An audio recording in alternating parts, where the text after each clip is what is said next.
Welcome to White Glove Reviews. In this video, we're going to take a look at the Boker Magnum Auto Knife. Now, anytime that you are looking for or thinking about buying an automatic knife, always make sure you check for the legality in your local area. Some areas are okay with automatic knives, some areas not so much. And there's some areas where it's like legal to own one, but it's not legal to carry. It's not legal to carry one. And there's some places where these are actually felonies. So please, please, double check this before you pick up one of these. Now this knife here, it's the Boker Magnum, and this is the Champagne edition. That's just the color. It has to do with this colored scales. And this knife is an automatic, so when you depress this little button here, it releases the knife. And the blade is AUS 8 steel, which is not bad steel. And it's very much a right-handed knife. The clip cannot be reattached anywhere else. As you can see, the clip only attaches here. You can't move it anywhere. And left-handed, you can use it left-handed, I guess, but it feels weird to push the button left-handed. So, this knife is very much what I would call an affordable knife. It's kind of, I think this one was $36. I'll include a link. I think I got it from Blade Ops or Blade HQ, one of those two. I'll look and see which one, and I'll include a link down below where I got it. I wanted to try out some automatic knives because I hadn't had one in a while, and I learned that I live where I can actually have one. And this one, if you're looking for, like I said, it was under 40 bucks. I think it was like $36. So if you're looking for a relatively inexpensive knife, this is indeed one of them. But I don't know if this is the knife that I would pick. If you're going in the 40, 50 range, I might get a different one. I might go with, if you want to stay in the Boker, I might get like a Boker Kalashnikov. That's what this one is. It's a little bit bigger than the Boker Magnum. It's a little bit bigger, and I like the action on this one better.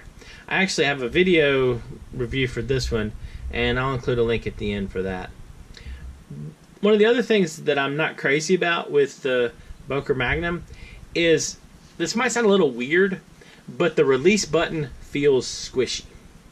And what I mean by squishy, I mean it feels like you're fighting against a lot of resistance, but in a weird way.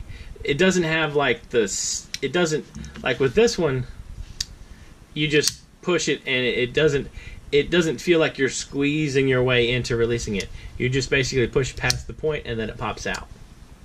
Now, I can tell you from this knife is, I think, about $10 more than this one. And so if you're torn between these two, I would get this one. I think this one feels better in your hand if you're looking for a nice, inexpensive automatic knife just to play with. This one, the scales are made of aluminum, and it only has the one position for the clip. Now this one is made in Taiwan. This is according to the website. So it's made in Taiwan, which isn't terrible.